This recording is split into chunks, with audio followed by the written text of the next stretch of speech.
મિત્રો, અત્યારના મહત્વના સમાચારમાં સૌપ્રથમ વાત કરીશું હવામાન સ્થિતિની. રાજ્યમાં અત્યાર સુધીમાં સિઝનનો 68%થી વધુ વરસાદ નોંધાઈ ચૂક્યો છે, જે ગુજરાતીઓ માટે ઘી કેળા જેવા સમાચાર સાબિત થઈ શકે છે. આગળ વધીશું અને વાત કરીશું વરસાદની આગાહી. હવામાન વિભાગની માહિતી અનુસાર આગામી 3 થી 7 દિવસોમાં રાજ્યના વિવિધ ભાગો, ખાસ કરીને દક્ષિણ ગુજરાત, સૌરાષ્ટ્ર અને મધ્ય ગુજરાતમાં હળવાથી મધ્યમ અને ગાજવીજ સાથે વરસાદી માહોલ યથાવત રહેશે.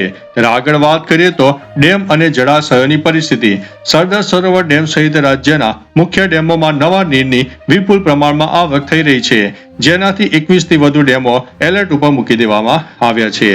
અન્ય મહત્વના સમાચારની વાત કરીએ તો રેસ્ક્યુ ઓપરેશન.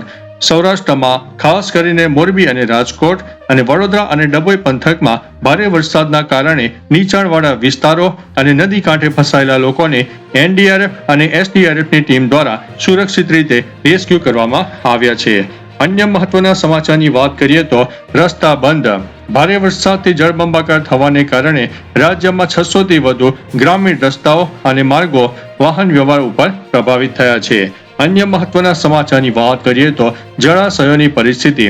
સ્થાનિક તંત્ર અને કલેક્ટરશ્રીઓના નીચાણવાળા ગામોમાં સંપર્કમાં રહેવાની અને પાણી છોડતી વખતે એલર્ટ આપવાની સૂચના આપવામાં આવી છે. આગળ વધી અને વાત કરીએ તો સુરતની ઓલપાડમાં બોલાવ ગામ અને કિમ જીઆઈડીસી વિસ્તારમાં પૂરના પાણી ફરી વળતા વેપાર ઉદ્યોગને માઠી અસર પહોંચી છે. આગળ વધી અને વાત કરીએ તો સુરેન્દ્રનગરનું વઢવાણના દેદારદરા ગામે ભારે વરસાદના કારણે ખેતરો બેટમાં ફેરવાઈ ગયા છે અને કેટલાક મકાનોને વ્યાપક નુકસાન પહોંચ્યું હોવાના સમાચાર છે. અન્ય મહત્વના સમાચારની વાત કરીએ તો હવામાન વિભાગની આગાહી. દક્ષિણ ગુજરાત અને સૌરાષ્ટ્રના વિવિધ વિસ્તારમાં ગાજવીજ સાથે હળવાથી મધ્યમ વરસાદી માહોલ જોવા મળશે.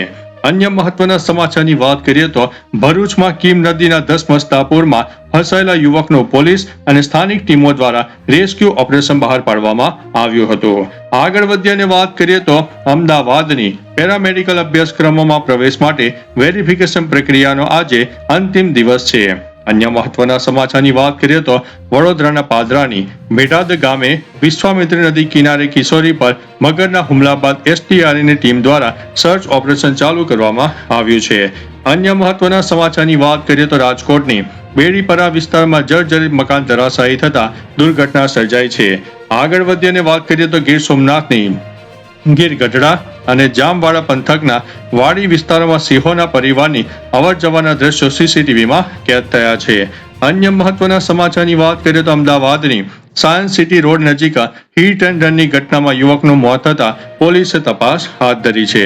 આગળ વધી અને વાત કરીએ તો પંચમહાલની શહેરા અને આસપાસના ગ્રામ્ય વિસ્તારોમાં વિરામ બાદ વરસાદી ઝાપટા પડતા વાતાવરણમાં ઠંડક પ્રસરી જવા પામી છે.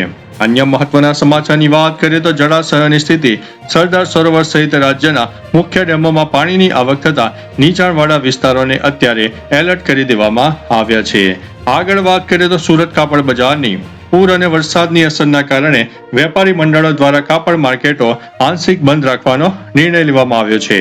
અન્ય મહત્વના સમાચારની વાત કરીએ તો સાયબર સુરક્ષાની. રાજ્યમાં નાણાકીય સાયબર ફ્રોડનો ભોગ બનેલા નાગરિકો માટે ઓનલાઈન E0 FIR પ્રક્રિયા ઝડપી બનાવવામાં આવી છે.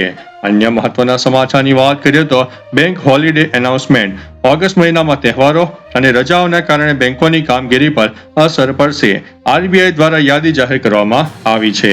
અન્ય મહત્વના સમાચારની વાત કરીએ તો એલપીજી ભાવની.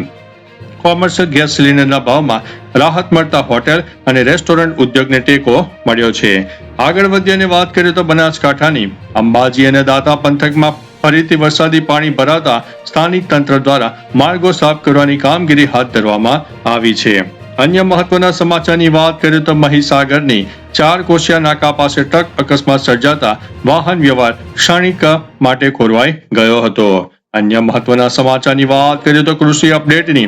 ચોમાસુ પાક માટે અનુકૂળ વરસાદ રહેતા રાજ્યભરના ખેડૂતોમાં વાવણી અને ખાતરની કામગીરી ઝડપી બની રહી છે.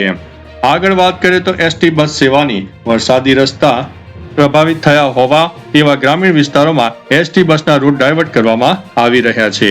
આરોગ્ય વિભાગની મિત્રો ચેતવણી. ચોમાસાની ઋતુમાં મચ્છરજન્ય અને પાણીજન્ય રોગચાળો ન ફેલાય તે માટે મહાનગરપાલિકા દ્વારા ફોગિંગ અને સર્વે કામગીરી તેજ કરવામાં આવી છે.